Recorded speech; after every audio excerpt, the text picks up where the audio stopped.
Welcome, ladies and gentlemen, to the Grande Bouffe. Big feast. Shocktober! Oh boy, we're clipping all over the place. I love it. It's Shocktober.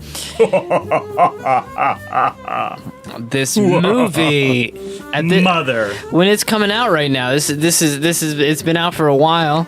Been out for about 3 weeks. It's Darren Aronofsky. Maybe about 4 by the time this guy comes out.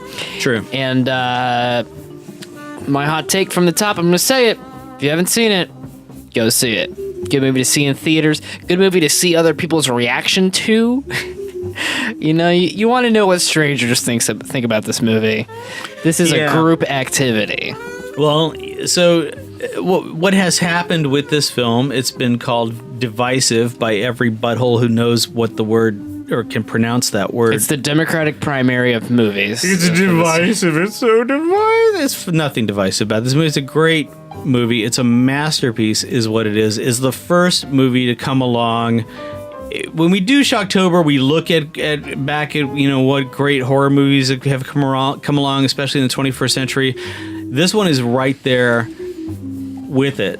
Right. So if we were doing this Shocktober 5 years from now, 10 years from now, 20 years from now, this movie's going to be in there. We might equally. This movie's going to be in there, and it's good timing. Is what you're saying. Yeah. And there's a few reasons for that. Aronofsky really blows the handles off the doors, and he doesn't use any music, which is just amazing to me. I love the fact that there's no music in this movie. Gee, nothing, wow. Not one spot of music. I watched this movie yesterday. Yeah. That didn't occur to me 1 second. Yeah, there's no music. It's all source sound in this movie. Diegetic, as they call it. There's some music in the background, but not a lot at all. Yeah, no, it's great. I love it. It gives the movie such a creepier vibe, and I think it's the best thing Jennifer Lawrence has ever done. That's easy, yeah.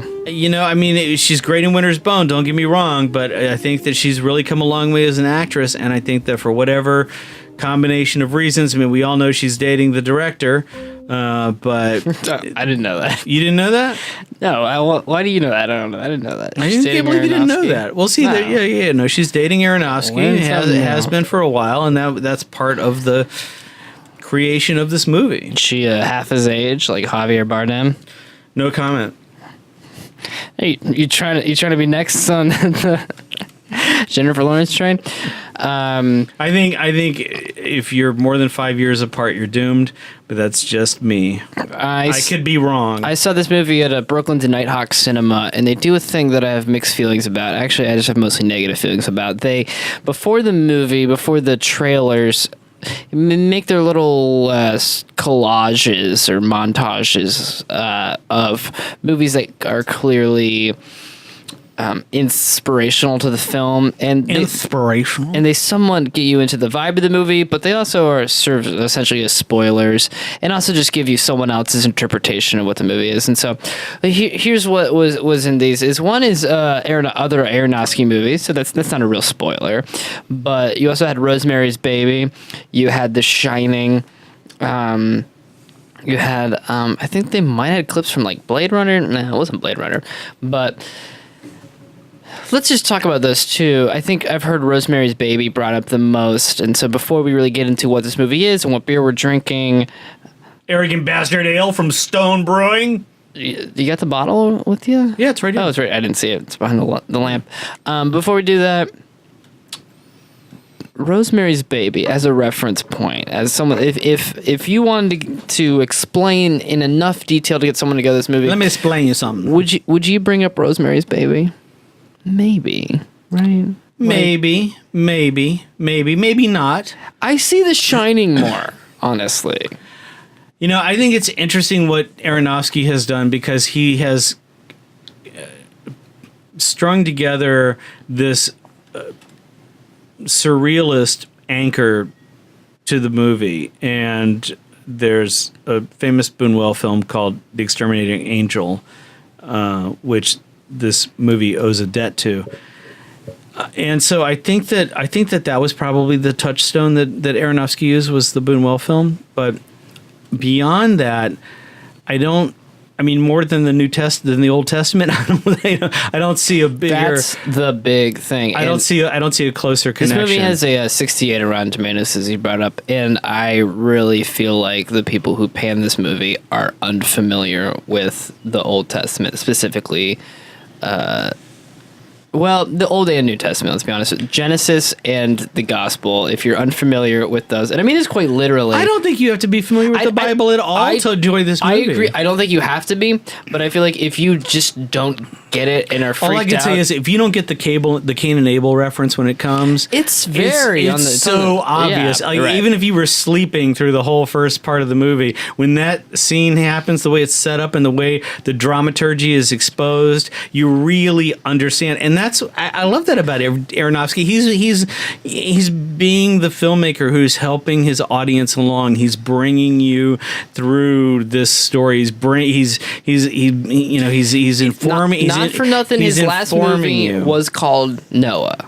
Right. I believe that was the last film. Am I wrong about that? I think it was, right? It's his last 3 films was Mother! Noah, and Black Swan. And the irony is, I think that he may be an atheist. Well, I would not be surprised by that at all, but I think he is finding the deep mythological importance of the book of Genesis and the Gospels. There's a lot of the Bible that is just describing how to make a tabernacle. You know, there's a lot of it that's rules about what happens when you have a wet dream. You know, you can go without it. But there's a lot of it. You can go without a wet dream? You can go without the rules that you have to sit outside the city for 3 days as punishment if you have a wet dream. What? In either Leviticus or Deuteronomy, if you have a wet dream, you have to sit outside the city for 3 days. Well, why would I admit to it under those conditions? Great point. I mean, that's a no-brainer. Yeah, really? You're going to punish me if I did that? Well, guess what? Never did it. Nope. Never happened. Yeah, no, I just peed a little. I have very sticky pee. It's snot. Come on. You know what snot looks like. It's dick snot. Yeah. So... Aronofsky, in a way that I really appreciate as a classics major, I think he's dealing with the Bible from the perspective of this. Let's just take this film on its own. He's dealing with the Bible as a great book.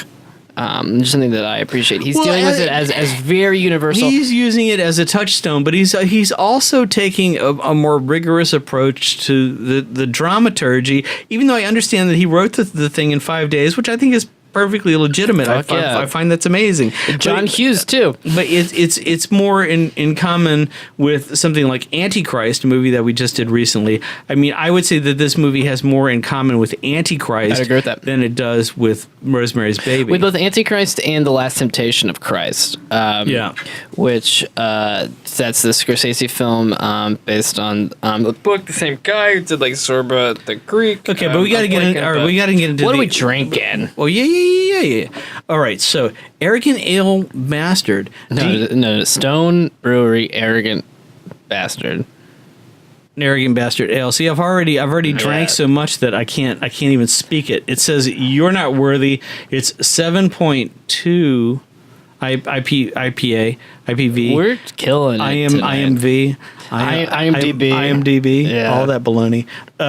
It's featured in Cabin Fever. Oh, I didn't realize Do you know that movie Cabin Fever? We're gonna have to Shocktober eventually. Oh man, see, Shocktober's too short. It is. Cabin Fever. Maybe we just need to rebrand our podcast Shocktober. No, we can't rebrand. We're locked in. 2002. I interviewed Eli Roth for Cabin Fever back in 2002, and I don't know if he was on coke or just strung out on caffeine, but man, he was lit. Dude was lit. You know, when you're trying to interview somebody and they're just like, I'm sitting in this chair. Oh, I'm going to sit in this chair. Part of my butt is in this chair. My other butt, okay, what are you drinking? Oh, sure. Well, what's your question? Oh, well, let me tell you. I answered to that. I saw Robert Downey Jr. like that in Cannes. He had sunglasses and a cigar. Yeah, careful what you're going to imply about him, but I believe it. He may have been under the influence of something? That guy, no way. Really? No. That guy, no way. Wait. Eli Roth seems like a more interesting Seth MacFarlane to me. Seth MacFarlane. I was whispering white privilege about Robert Downey Jr. Well, I mean, sure, of course, but why? Because he got thrown in the pokey 3 times for the same thing. If it was you or me, we'd be in there for life.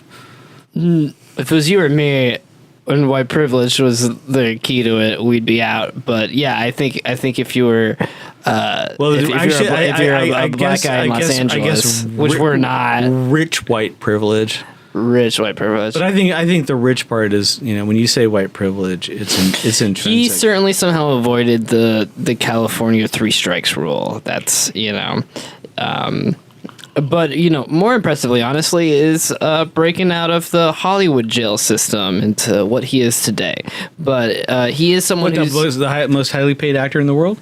That's got to be true, right? I think so. Yeah, I'm good on sure. him. I'm glad we have very similar facial hair.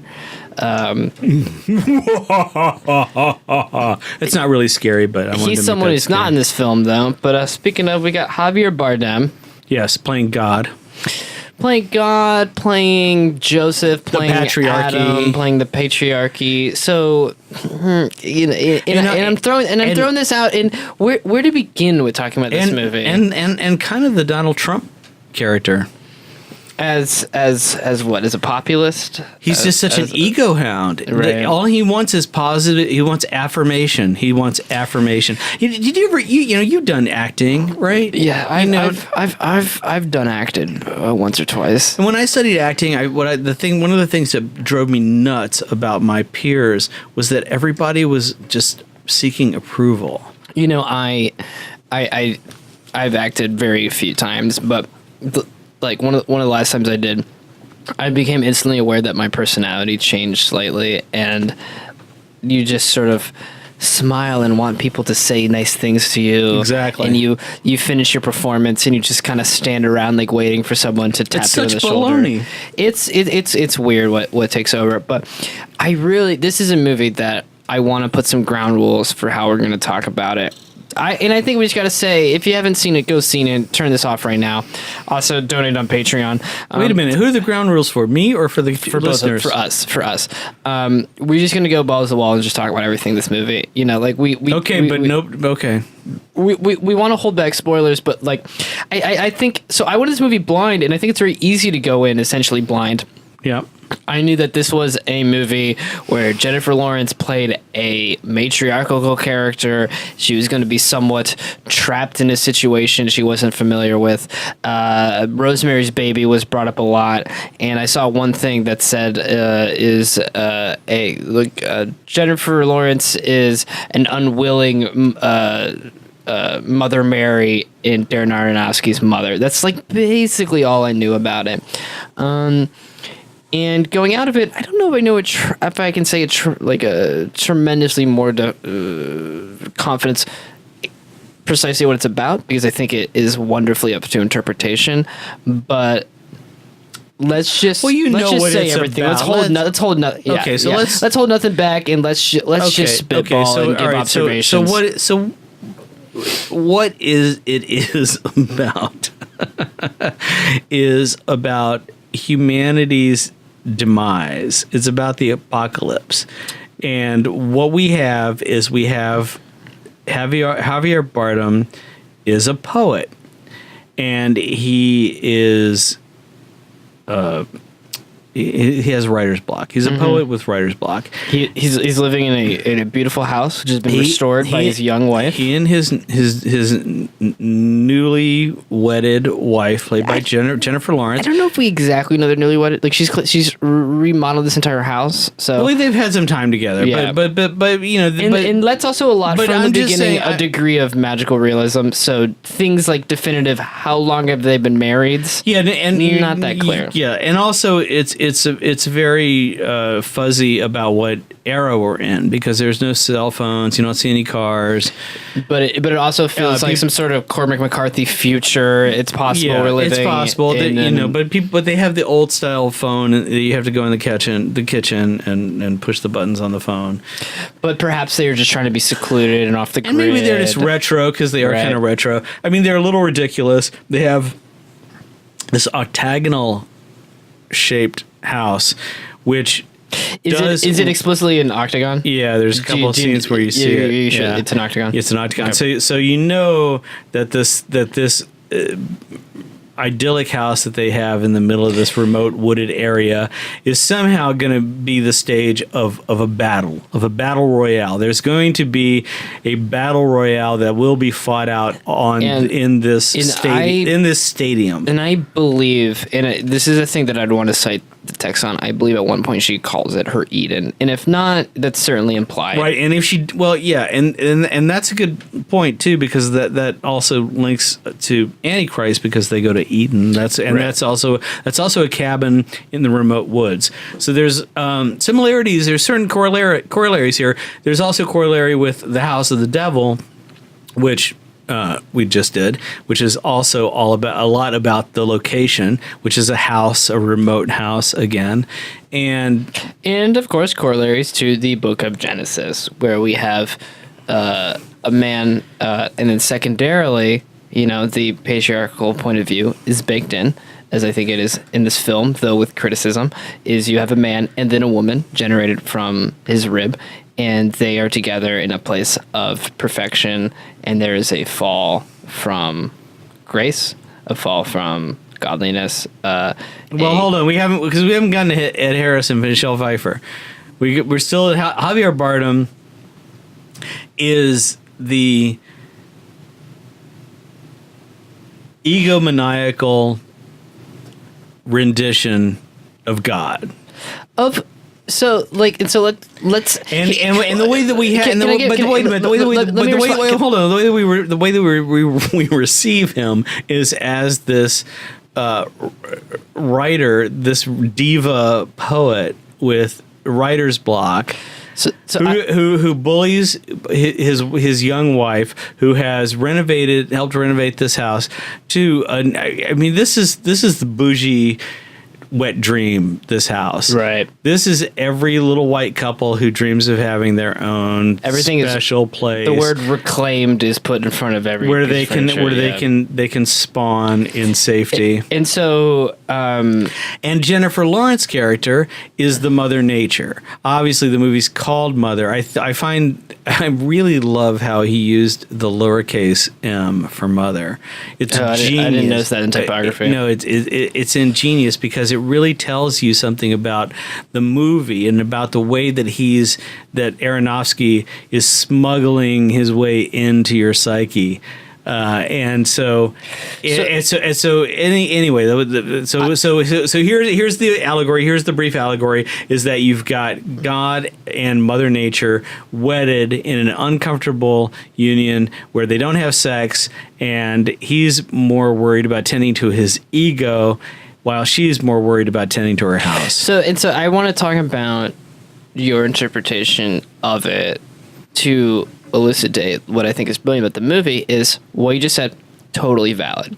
But if someone else were to come at it and say it's more of a strict just parallel of the Bible, or it's about aspects of the human psyche itself, or it's about sort of like two aspects of American culture or global culture coming at each other, I would instantly be like, yeah, I can see that. And he is really hitting this beautiful note to me of being wonderfully open to interpretation, yet incredibly specific. You can view for a while, and let's be clear about this. For a while, you can watch this movie, and these are human beings, right? And then it crosses a threshold, which feels like it has a relationship to magical realism and allegorical satire narratives, which you can no longer do that. But for the first, I want to say 2 acts of this film, with some for the first 2 acts of this film, you can completely make the argument, though you have reasons to go beyond it and say this is about human beings. And there are things that are kind of weird. The house is making strange noises. Jennifer Lawrence is seeing things that maybe shouldn't be. But an interesting aspect is she's also seemingly a drug addict. Right. There's this yellow powder that she's... There's this yellow powder, which is interestingly the same shade and shape of the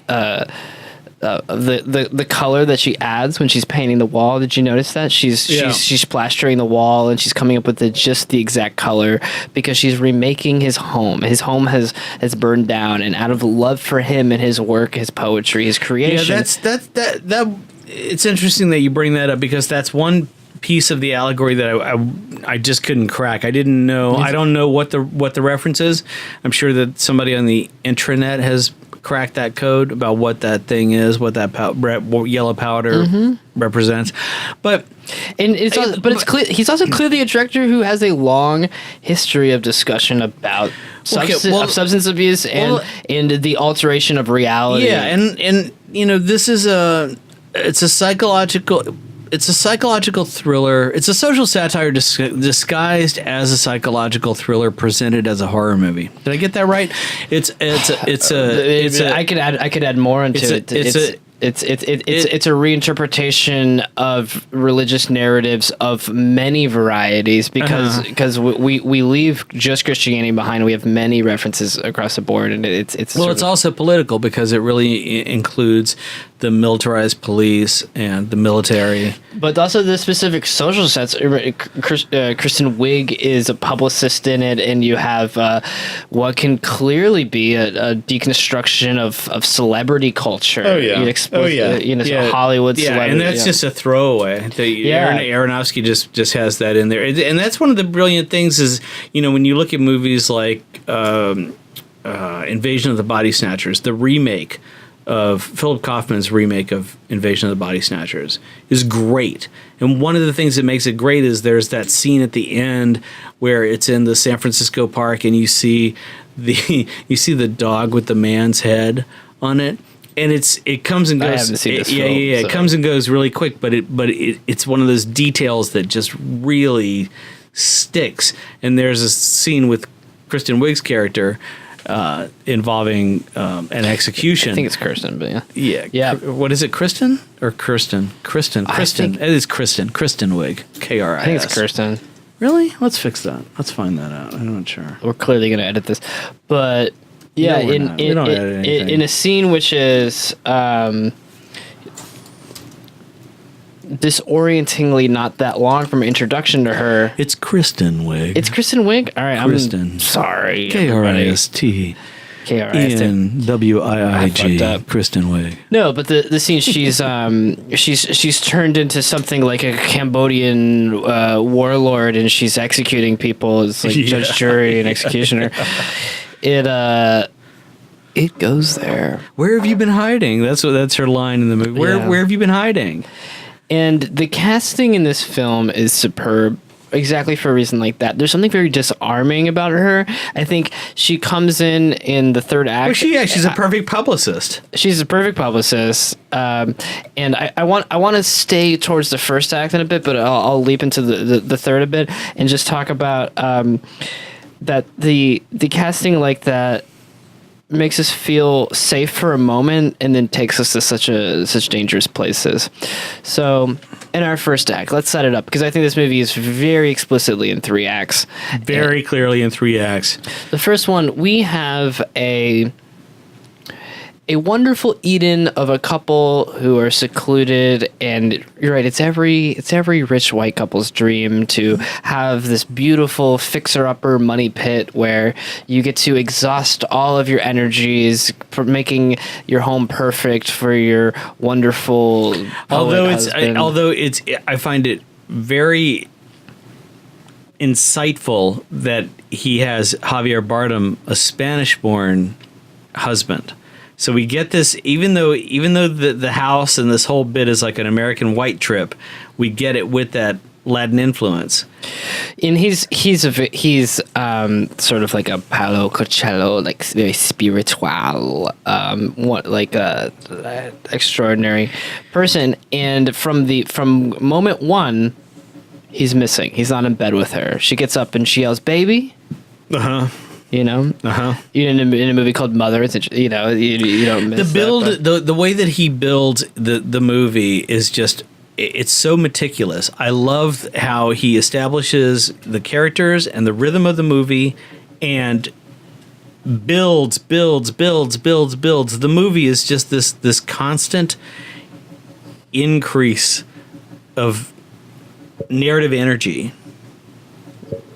Absolutely. There's a crescendo, which it's so funny. I didn't notice for a second there wasn't music, yet there is an absolute intensity, and I think he's doing it very ingeniously. Just this fantastic level of craftsmanship that it is coming from the cinematography almost exclusively. These are extreme close-ups almost from the get-go, and they decrease in shot length. Yeah. You get closer and closer. There is this claustrophobia that is absolutely extreme, palpable, and it starts very close, and the Requiem for a Dream hyper close-up is taken to a higher degree of perfection and efficacy, and then it only gets more and more intense.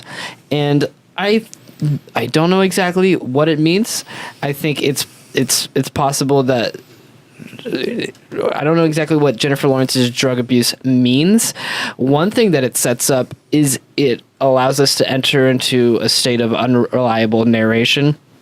Yeah. So for a while, you could interpret the more intense things that are happening in Act 2 and certainly Act 3 as a woman who's just gone over the verge, a character. Well, that's the thing about this movie is that you really see it through Jennifer Lawrence's eyes. It's very clear. You can't just put too fine a point on it. Jennifer Lawrence represents Mother Nature. There's just no two ways around it. And so when you're identifying with this character, I don't think that's wrong, but I don't think that is exclusively true. Like, to talk about, I'm not saying it's exclusive, but it is true. It is absolutely true that her character is this. Forget about Wonder Woman. Jennifer Lawrence's character, and none of the characters have names, by the way, which is also curious. Mm-hmm. So Jennifer Lawrence's unnamed matriarchal promise of humanity, because she births a child in the movie, and her attempts to protect that child and her failure at protecting that child is really the crux of the film. You want to talk about what happens in this movie? Right. This is what happens. This is what happens is the husband is so obsessed with his ego and having his ego stroked, much like Donald Trump, that he not only neglects his wife, but he sells out their child immediately.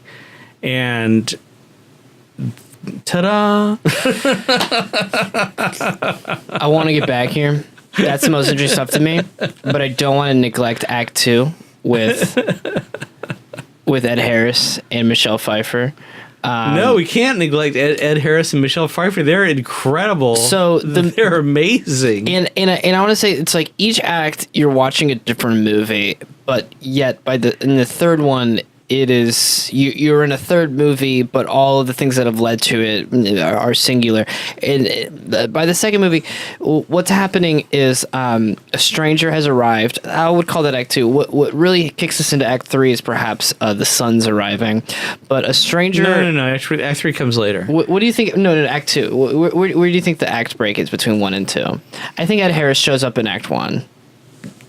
I think Ed Harris is the beginning of Act 2. I think you think it's the beginning of Act 2? Yeah. That's cleaner, but I think there might be. Well, that's the inciting incident. That's the thing that changes the direction of the story of the inciting incident is typically considered the first act break happens 10 minutes in, 10 pages in, and that's where the trajectory of the protagonist turns 180 degrees into the direction of the story. So before that, you have Jennifer Lawrence, who's just trying to make the perfect life with her husband. He's clearly absorbed in himself. She's obsessive towards him. She was providing for him. Exactly.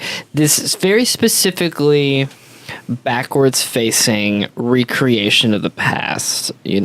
His home burned down, she's rebuilding his home, and this is sort of symbolized in you know what I think the act break is? I'll disagree with you, although I think you have more screenwriting chops than me. I think the act break is approximately between 1 and 2 when they break his glass. I think that is the inciting incident in a certain way. Yeah. Or if not the inciting incident, that is... Isn't it funny how... That is a heavy beat that's important. In both The House of the Devil, where the vase gets broken, and in this movie... That's the same beat. I'll agree with that. I don't know if it's the same beat, but I think actually House of the Devil comes much later. Although it could be around the same time, but nothing's happened in House of the Devil by that point. I think it's true. I think beat wise, and nothing's happened in this thing yet. Yeah, I mean that we see something in Javier Bardem. Like Javier Bardem, we see. I mean, the first thing that happens is Cain kills Abel. That's what that's the first thing that happens. That's prior to this. What I'm talking about. Okay. This thing breaking. Okay. Well, then that's the first thing that happens. I think a very important moment is when we truly see a different side of Javier Bardem, and we have good reason to suspect him of being a kind of fucked up guy.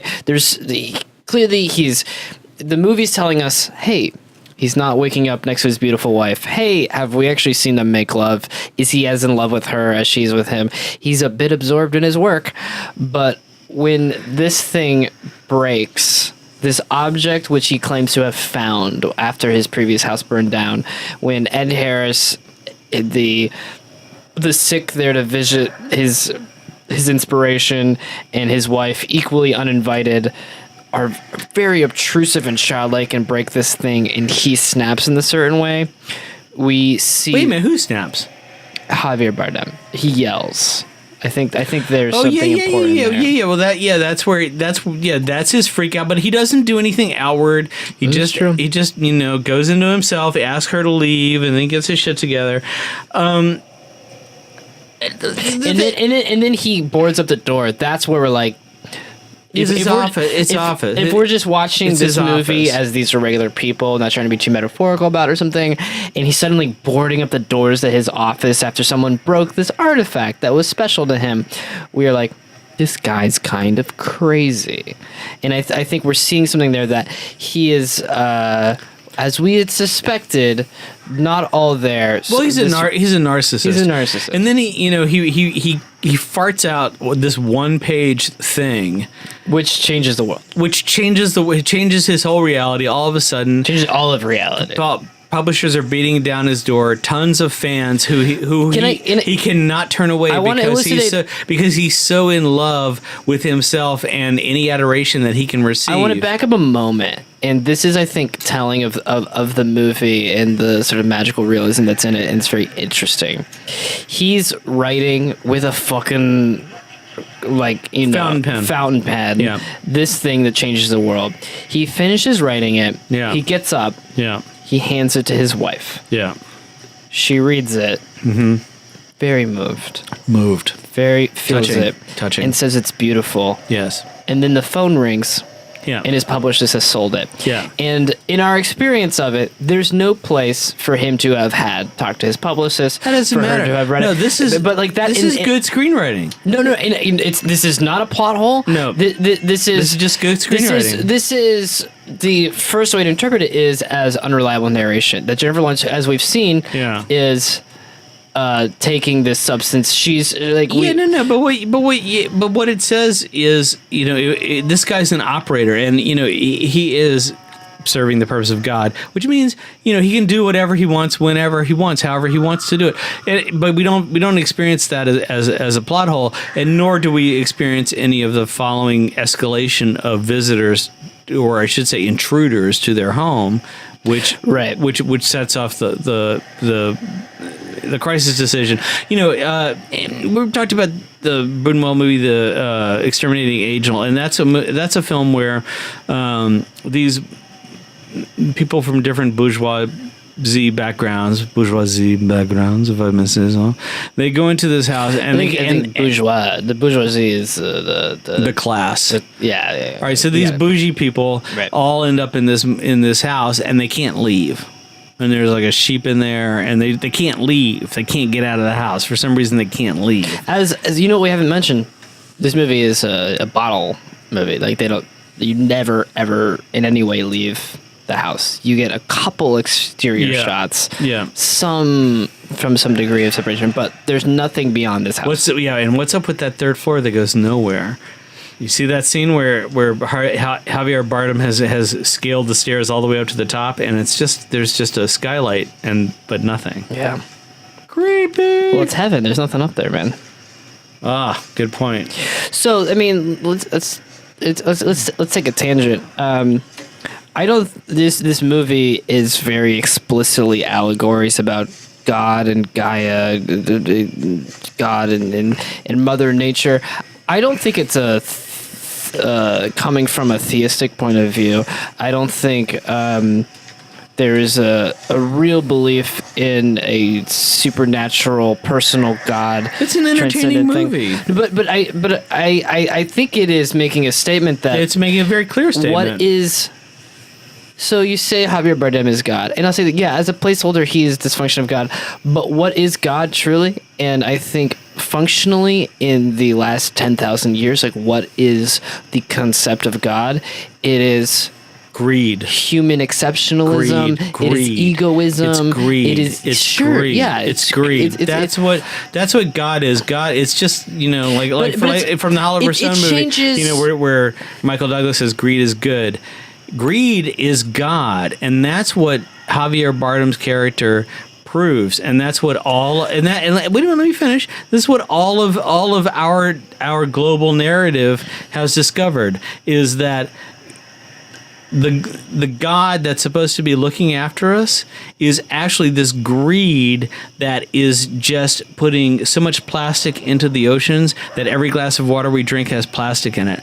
There is nothing else. You want to talk about what waits for us? I'll tell you what waits for you. Greed. That's waiting for you. It's waiting for you right now. Third floor of your ability. Yeah. And I think Aronofsky gets very right is that the false god is not the devil. He is not the person who knows that he is not divine. The false god is the God that truly thinks he actually is the savior of humanity. Yep. He fully is getting high off his own supplies. Yeah.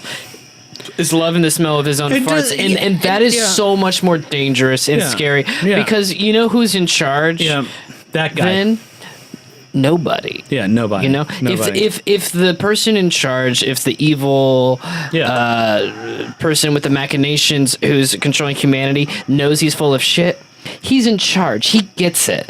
No one understands, including Javier Bardem, that he is not professing anything intelligent. He is not civilizing humanity, so that when he creates his son and gives it into the world, John 3:16, for God so loved the world that he gave his only begotten son to die for their sins. That it was immediately eaten. It's a fucking immediately eaten, which is the essence of potato chips. So let's skip to Act 3 because it's or chili. It's fucking great and nuts. And so, Christianity is the world's most proliferant cannibalistic cult in the history of humanity. There are something like 3 billion Christians, and on a weekly basis, they consume the flesh and blood of their God, and that is yummy in the history of religion. Yummy. In the history of religion.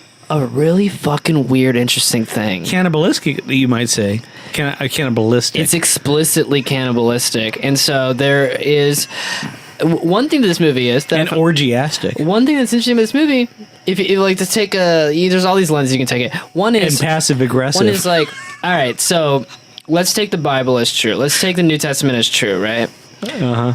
Someone gave birth to Jesus Christ, who was then killed by his someone who did not have sexual intercourse had a child. Somebody who did not have sexual intercourse, right? Had a child known as Jesus Christ, a miracle child who he was born from. Who was said to bring peace into the world, to be the next. He was born from her butt.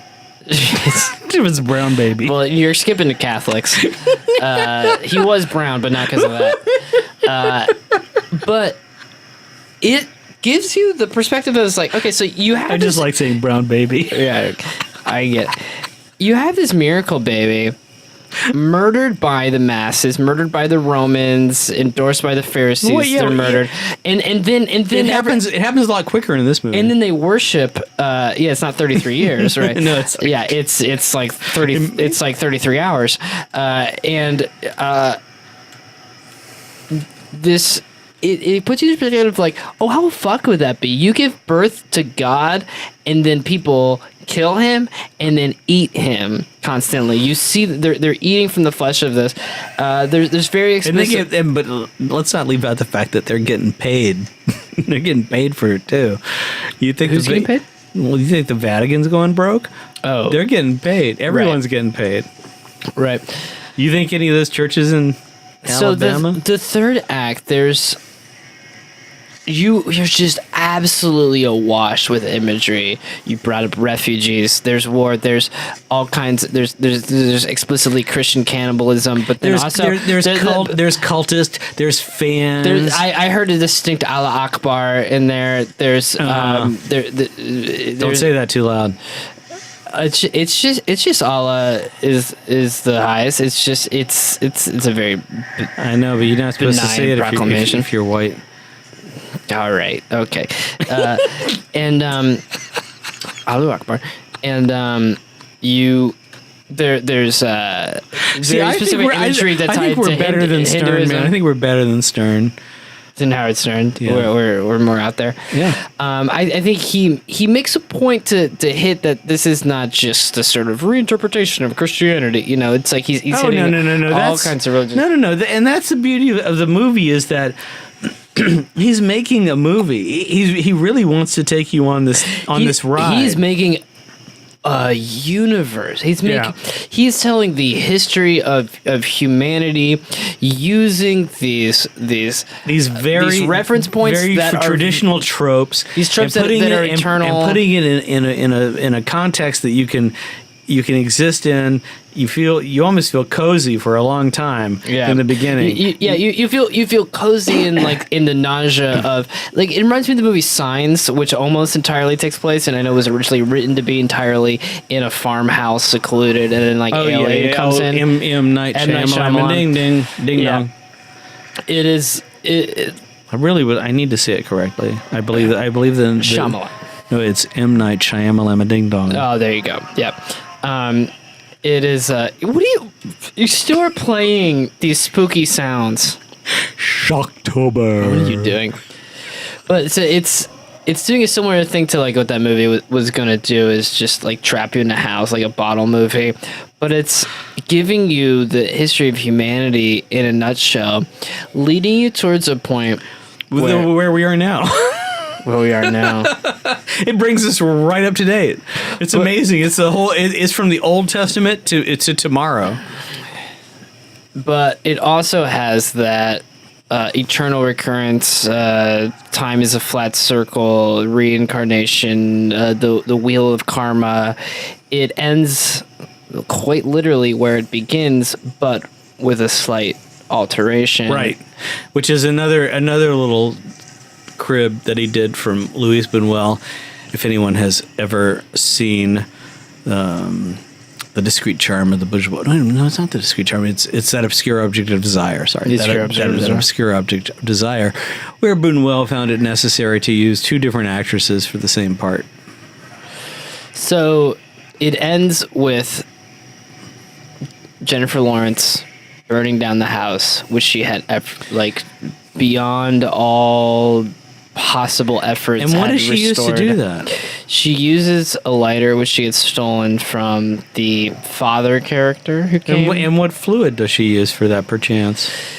it seems like petroleum. Oh, it's right? petroleum, right? Right. It's like underneath the house. There's a secret crypt of oil, right? But it's like black oil. It's petroleum. It's like they have petroleum down there.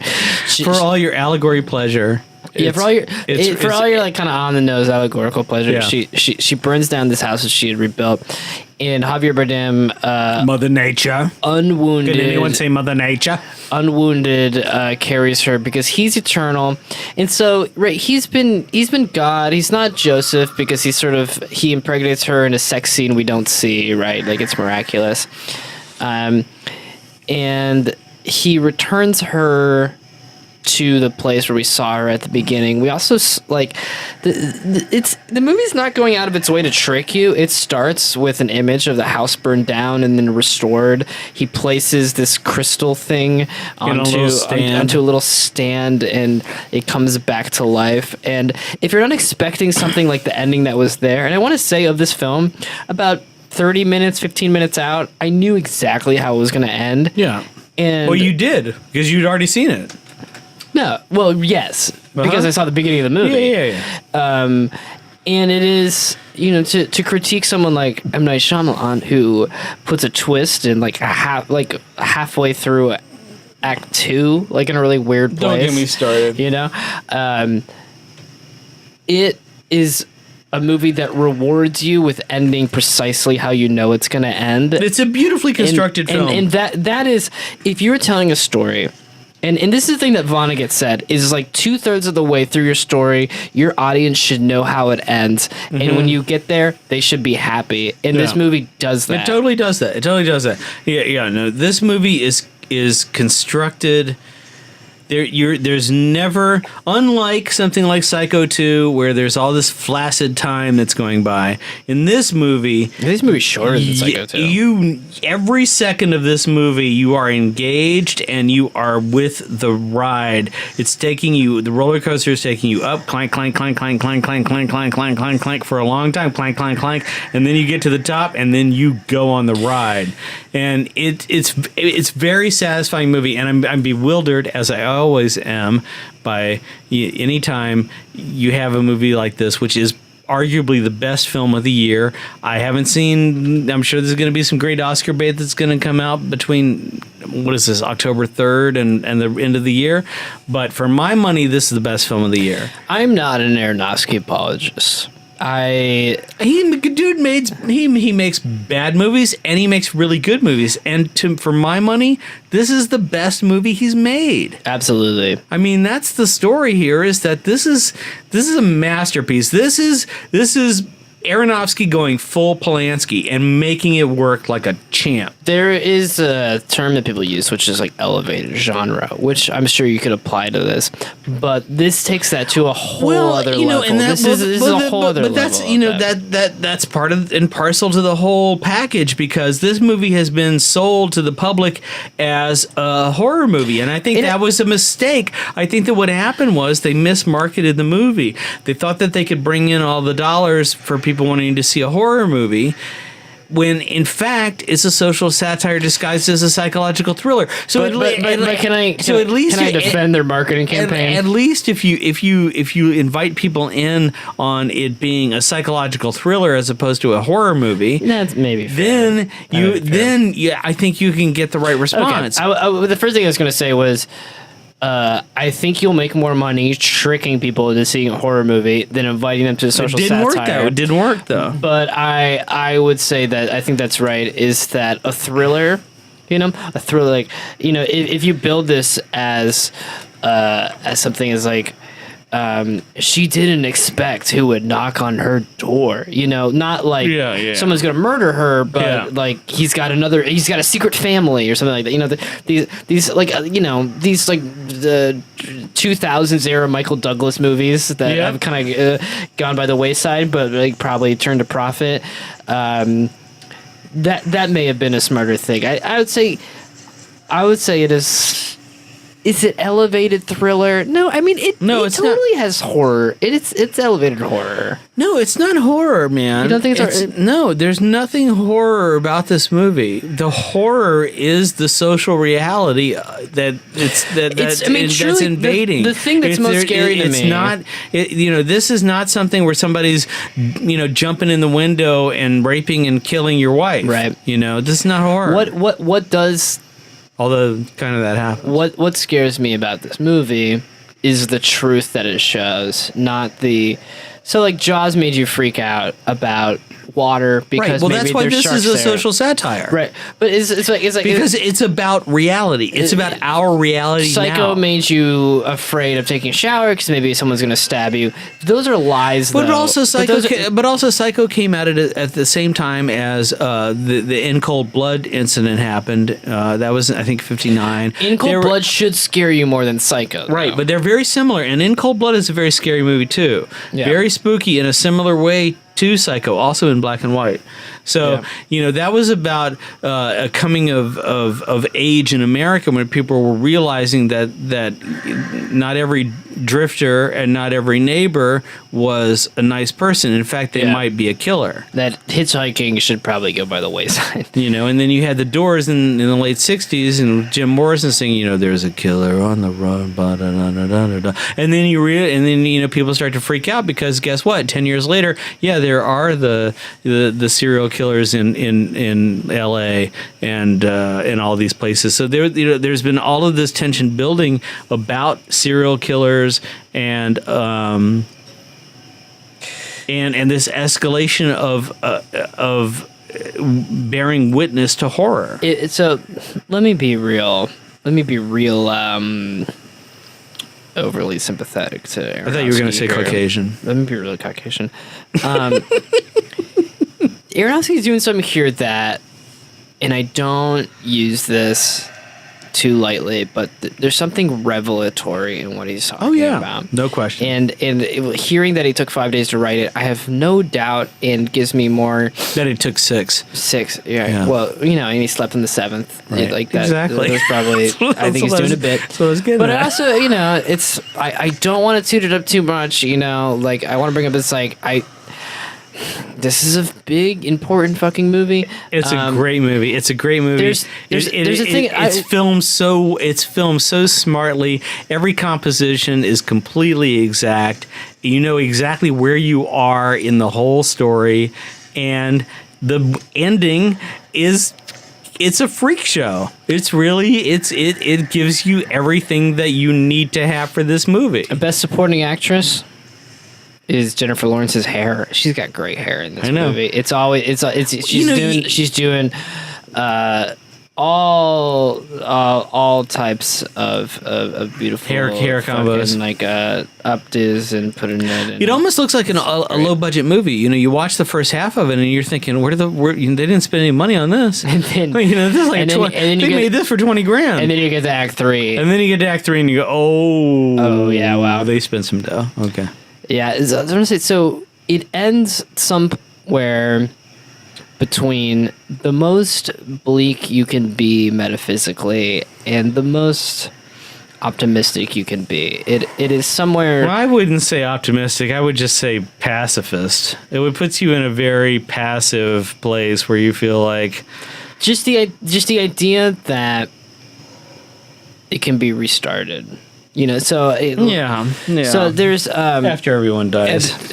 Edward O. Wilson, the founder of evolutionary biology, did the math in this book I read, and if every nuclear weapon on Earth was exploded and all humanity was extinguished, the vast majority of life, including the most secluded thing in the rainforest, was killed.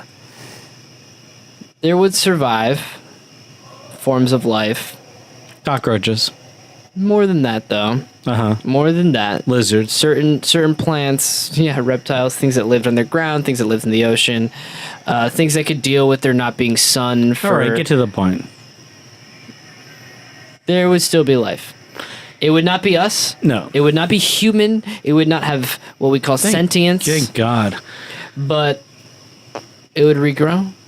I mean, several million years, we would come back. Yeah, and that everything, that's what I get in this whole thing of like Javier Bardem starting again, trying again, is we may literally destroy all of this. And I think we already have is the problem. Yeah, we're yeah, like I don't honestly, we're on the verge. We're in the process of. Yeah, supposedly the scientists have done the math, and the recent results show that we have gone too far. Yeah. There is nothing that we can do to turn back towards this homeostasis. But I will also say, and this is a very Adam Kersey thing to say, the concept of homeostasis, the concept of a stable ecosystem that is the same temperature with the same number of organisms, there's a bullshitness to that. Well, once again, we have come to the closure of a Shocktober Fest film. Thank you all so much for listening. I really hope that you'll go to colesmithy.com and click on Patreon and pledge your support. Your monthly support, perhaps $5 or even $10 or even $20 per month, to help us continue to give you the entertainment that you have come to receive and value on the Grande Bouffe, the Big Feast.